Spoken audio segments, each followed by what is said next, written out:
Tam 55 haftadır, tam 421 gündür dünyanın en gelişmiş silahlarıyla bebek, çocuk, kadın, yaşlı demeden dünyanın en gelişmiş ordusu, katil, barbar, Siyonist İsrail ordusu çoluk çocuk öldürür.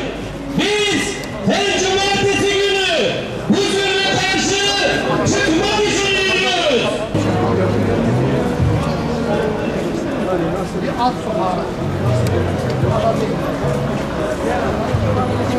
Alev alana tek söner mi hiç? Özgürlük sürtüleri biter mi hiç? Göre savrulan yumruklar, zalim gitmek için gider mi hiç? Zindan duvarları okşar başımı, zindan duvarları okşar başımı. Hicret yollarında çıplak ayaklar. Bebek katliamına karşı direnişe, boykota, tepki göstermeye davet ediyoruz. İslam ümmeti kabul etmez zilleti. İslam ümmeti kabul etmez zilleti. İslam ümmeti kabul etmez zilleti. İnsanların gündemlerinin hızlı bir şekilde değişmesine rağmen bir yılı aşkın bir süredir gündemlerinden Gazze'yi eksiltmeyen Kudüs sevdalısı, Gazze sevdalısı, kıymetli mücahit ve mücahide abilerim, ablalarım, kardeşlerim, hepiniz Gazze'ye destek yürüyüşümüze hoş geldiniz, sefalar getirdiniz.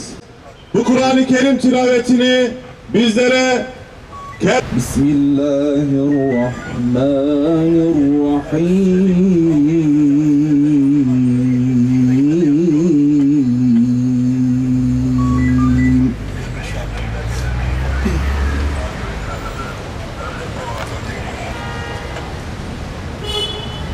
لقد كان لكم في رسول الله أسوة حسنة لمن كان يرجو الله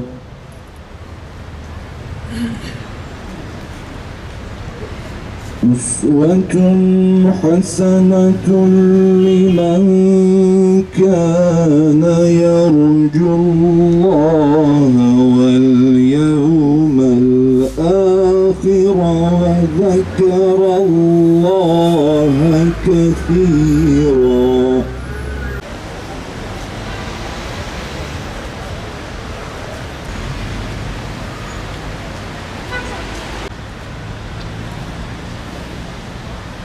Gazze'deki dehşet verici ablukanın 421. gününde sessiz yürüyüşümüzün 55. haftasında bildirimizi okumak için toplanmış bulunuyoruz. Bizler memleketimizin dört bir yanında görev yapan hekim ve sağlık çalışanları olarak Gazze'deki sağlık krizini bir yılı aşkın bir süredir büyük bir endişe ve öfkeyle takip etmekteyiz. Sahada çalışan gazetecilerden, Gazze'li meslektaşlarımızdan, insani ve uluslararası yardım çalışmaları yapan kuruluş ve organizasyonlardan bize ulaşan bilgiler durumun vahametini tüm açıklığıyla gözler önüne sermektedir. Gazze'deki ablukanın insani yardım girişi ve dağıtımına engel olduğuna, yardım ekipleri ve su kaynaklarına yönelik yoğun saldırılarla birlikte kasten organize edilmiş bir kıtlığa sebep olduğuna tanık olmaktayız. Şu anda nüfusun %96'sı giderek artan gıda güvencesizliği ile karşı karşıyadır. Gazze'nin her yerinde insansız hava araçlarıyla, keskin nişancılarla, hava ve kara bombardımanıyla, sivil çocuklara, kadınlara ve erkeklere yönelik katliamlar gerçekleştirilmektedir. %90'ı sivil olmak üzere 50 binden fazla insan İsrail saldırılarında katledildi. Yerleşim alanlarının kasıtlı olarak yok edildiğine şahit olduk. 400 günü aşkındır evlerinden sürülen, güvencesiz koşullar altında yaşamaya zorlanan kardeşlerimizin mazlumluğuna şahit olmaktayız. Soykırımın sonuçlarının önlenmesi ve iyileştirilmesinde sağlık sistemlerinin, hastanelerin ve sağlık profesyonellerinin rolü muhakkak büyük önem arz etmektedir. Bu soykırıma seyirci kalacak değiliz. Bu nedenle memleketimizin her tarafından yükselen seslerimizi sivillerin hedef alınmadığı, güvenli koşullarda çalışabilmeyi talep eden Gazze'li meslektaşlarımızın sesleriyle birleştiriyoruz. 16 Kasım'da Ankara'da Sağlık Müdürlüğü önünde Gazze'ye tıbbi koridor açılması için düzenlenmiş olan eyleme canlı katılan Gazze Sağlık Müdürü konuşmalarında biz Gazze'deki doktorlar ve sağlık çalışanları olarak Allah bizden razı olduğu halde ona kavuşuncaya kadar meydanı terk etmeyeceğimize yemin ettik. Benim dedem Osmanlı ordusunda şehit düştü. Sizin dedeleriniz de Kudüs kapısında şehit düştü. Müminin mümine karşı durumu kurşunla perçinlenmiş bir bina gibidir. Mümin mümini yalnız bırakmaz, yardım edin. Biz inanıyoruz ki Türkiye'deki kardeşlerimiz Filistin halkımızı böyle katledilir bir şekilde bırakmayacaktır demişti. Soruyoruz, onların bu çağrısına kulak mı tıkayacağız? Sağlık sistemi çökmüş olan 2 milyon nüfuslu, içi yaralı dolu mazlum beldeyi tek mi bırakacağız?